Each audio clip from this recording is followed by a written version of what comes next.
Soos genoem, gesels ek met Thandeka Hlongwa van die WILDTRUST en ons fokus bietjie op die Suid-Afrikaanse seelewe. Thandeka, welcome to Grootplaas. Thank you for having me this morning, Mia. How are you? I'm really good. Thank you for making time to talk about this very important, topic. So, just to begin with, how is it going with South Africa's marine world at the moment? So, just to give a bit of context behind the campaign that I'm specifically speaking on today, I am from the WILDTRUST, but I'm with the program of the WILDTRUST known as Wild Oceans. And what Wild Oceans does is it basically works within marine protected areas, so engaging with various stakeholders such as legislation makers, community members, just so that like everyone is involved in the process making and the decision making of marine protected areas. And this is very important in a South African context because we only have 5% protected areas.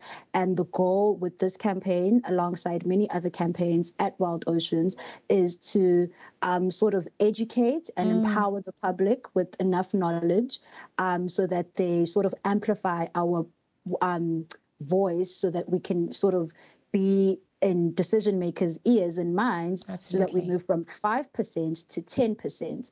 And specifically today, speaking on sharks and rays, South Africa is a global hotspot for sharks and rays, a global top 5, in fact. South Africa is rich and diverse with sharks and ray species, with over 200 found in our waters. We also have a high level of endemism, which means that there are only sharks and rays found within South African waters. And this makes us a very ideal starting point to start conversations about the protection of sharks and rays. And so instantly, if we can sort of get the public to be informed enough and care about sharks and rays, we then move from a 5% to a 10%. And within that current 5%, only 28% of sharks and rays are protected. Yeah. So if we double the 5 to 10, then that 28 also instantly doubles.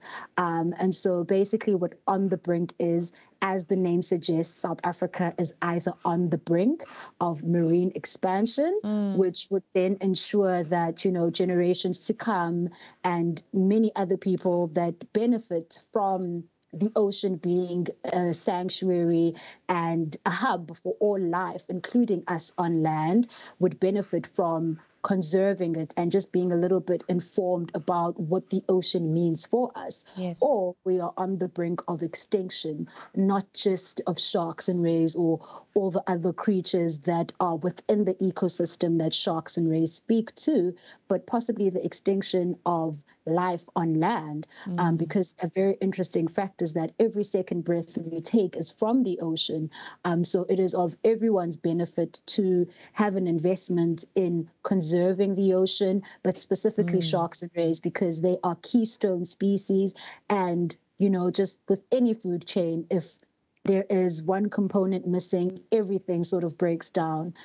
So, of course, On the Brink has been met with a couple of questions around why sharks and rays, they're known as predators and everything else under the sun. But they do play a very key and important role in keeping our oceans clean and essentially helping us to have the greatest quality of oxygen on land. So the aim with this campaign is to rezone areas and make them specifically for sharks and rays, or to come up with new areas that would specifically protect sharks and rays. So, yeah. And like I said, I am with Wild Oceans, and we have a bunch of other campaigns that do speak to marine protected areas, sort of facilitation. But this one is our newest one. We've just rolled it off. We're hoping to get as much public support. Of course, the public only knows as much as they know. So we are across all social media platforms, and we do have a website, which is www.onthebrinksa.co.za. We are on Instagram, Facebook, and Twitter. And we do try and sort of communicate the science that all of our wonderful shark and ray scientists sort of feed to us. We try and communicate it in a way that Mia can understand and Absolutely. sort of find, It's so important, right? Yeah. Yes, and sort of find space in her heart to, home and house these creatures that even without her knowledge are of some benefit to her essential health. So what I'm thinking is, I love it when an opportunity arises. So let's start the conversation between you and me. What are the things that the public needs to be educated about? What do you think needs to be done more at the moment? So there are a bunch of, I wouldn't say documents, but there's a lot of communication that is sort of made aware to the public. But I suppose due to perhaps just not understanding the way that it's, sort of given or presented to them, it then makes the public sort of unaware of the power that they hold. I'm speaking on something that has recently been published and released and made to the public. It's called the NPOA, which is the National Plan of Action for Sharks and Rays. This is available to everyone, and obviously the more you know, the more you become invested. But just to bring it back down, maybe not on like a gazette level or maybe even a science communication sort of way, there are a bunch of things that we can do as civil society to sort of slow down the degradation that we're doing to our oceans. Sustainability. We don't have to, if we can be a bit more mindful in one-use items, especially plastic items, that would be fantastic. If we can be mindful even within ecotourism, so your divers, your everything, if we can be a bit more mindful about what it is that we leave in our oceans, in our kelp forest, at the bottom of the reefs, that would definitely help our sharks 100%, because amongst, climate change, habitat destruction, fishing and forestries, amongst economic development have sort of led to, us seeing rapidly declining shark numbers over the years. And already in the last 30 years, there are 3 species that have, been completely monopolized and have not been seen in our waters. And so the belief there is that they are extinct. And so there's a big role that each person in each industry can play in the various industries that I've mentioned. Could be in economic development. There's just a little bit more mindfulness that, can be exhibited there. But that can't happen if the science and the importance of the science to humans cannot be communicated. So over the last week, I've been having interviews, and this one lady said, she called me the shark lady, someone on a mission. It was hilarious. She called me the shark lady, someone on the mission to humanize sharks. Wow. That resonated with me because essentially every other big predator on land has their human, has the person speaking to the importance of lions and, rhinos. And rhinos, yeah. I'm not saying that these beautiful, majestic animals should be hunted, but naturally, that when you go into their territory, you are respectful. Absolutely. And so that same sort of respect and attention to detail and willingness to learn about the ocean and what it does for us, if that can be exhibited with sharks, then we can count on a lot more breaths that the ocean would be able to give us.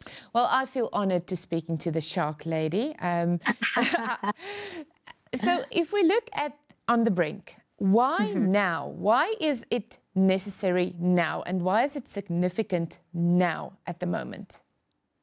So there's this wonderful lady at the WILDTRUST known as Dr. Jennifer Albers. She is a marine scientist, a senior marine scientist, and I've sat in on a couple of her meetings. And she said, she made a statement that really jarred me. It was around sharks, and she was just speaking to the fact that shark scientists around the country have come together and they've sort of compiled a document about which species are dwindling, which species are endangered, critically endangered, or, possibly extinct.